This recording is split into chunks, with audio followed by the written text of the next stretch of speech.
Mr. Book, chair of the Miami County Dade Homeless Trust. And first of all, I would like to take the time to thank you for being with us today.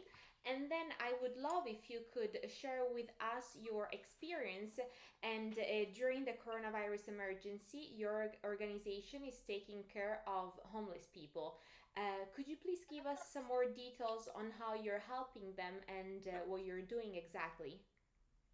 Thank you very much for the opportunity to share what we're doing in Miami-Dade County.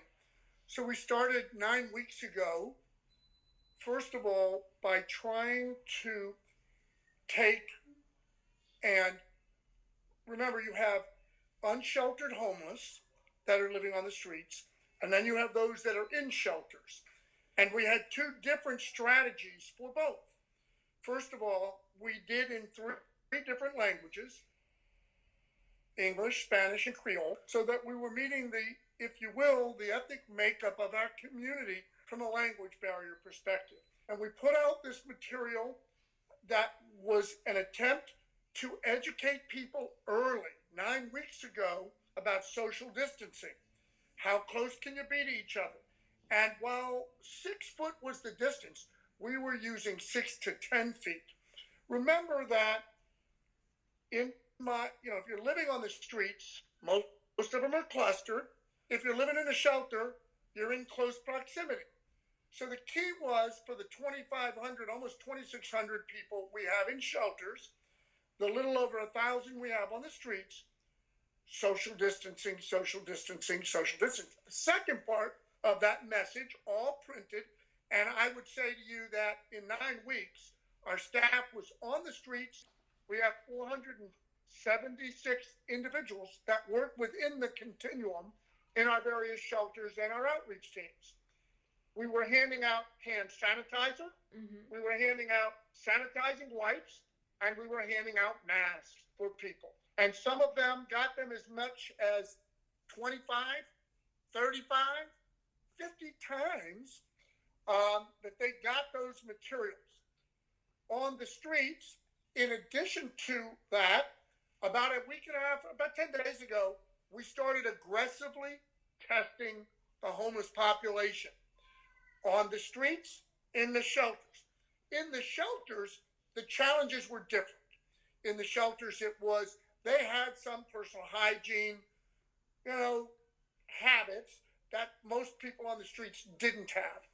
But in the shelters, we needed to create protocols. If a new person presented themselves, what were the questions you asked? If somebody left for the day and came back, or somebody left for an hour, what questions were you going to ask them?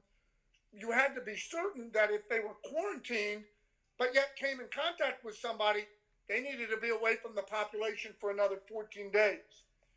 Then one of the things we did was we went out and we hunted hotel rooms, and we negotiated buyouts of hotels.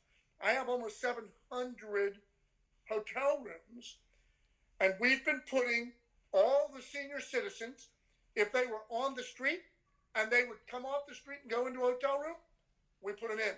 If they were in our shelters and they were senior citizens, we put them in. Why? Because we know that the average homeless person has a lifespan between 15 and 18 years less than you and me. The seniors, we know, more of them had underlying healthcare issues. And we knew from the CDC that seniors were the most vulnerable, period. Of course. So we have several hundred in hotel rooms today because we didn't want them amongst the rest of the population. Now, everybody that was a senior citizen didn't take us up on our offer. I had about 165 senior citizens in my shelters, and I had about 200 senior citizens on the streets. Okay. And every single day right now, my teams are out there testing and looking. So you're also testing the existing part of your the population of those homeless people that you're taking care of. Correct. And both in shelter and out. And we are doing not the rapid test, we're doing the swab test.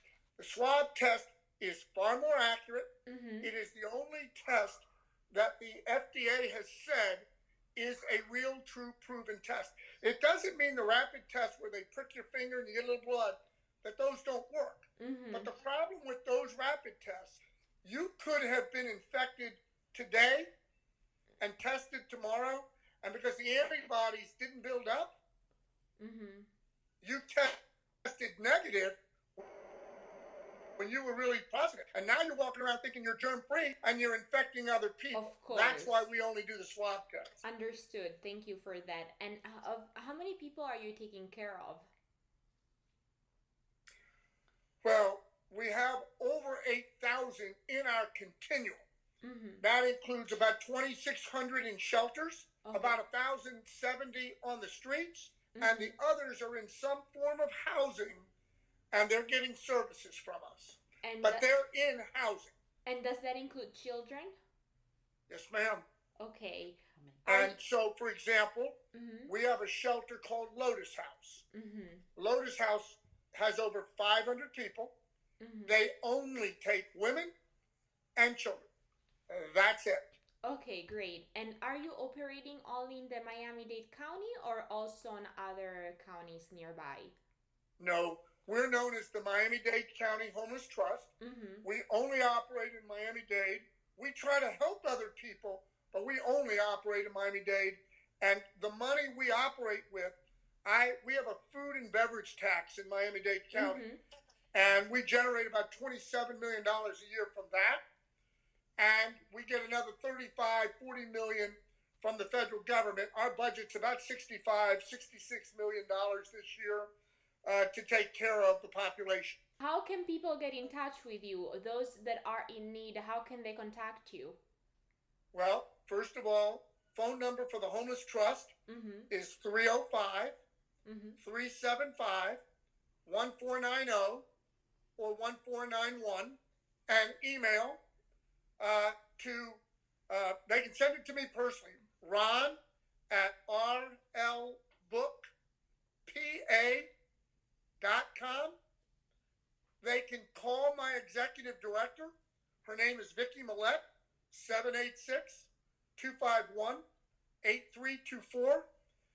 And they can always go, if they have access to the internet, they can go to miamidade.gov, look for the Homeless Trust prompt, push button, and communicate with us that way as well. Look, we're going to be in this for a long time. We're not out of it yet, and it's coming back. Every expert says it's coming back. We're working on creating a best practice so that people all over the United States and all over the world can adopt the standards that we're working on setting so that we can have these same kind of results if it comes back. Great. Thank you so much, Mr. Book. Thank you so much for your time and for your work. Thank you for your interest and your care. Very much appreciated. Thank you.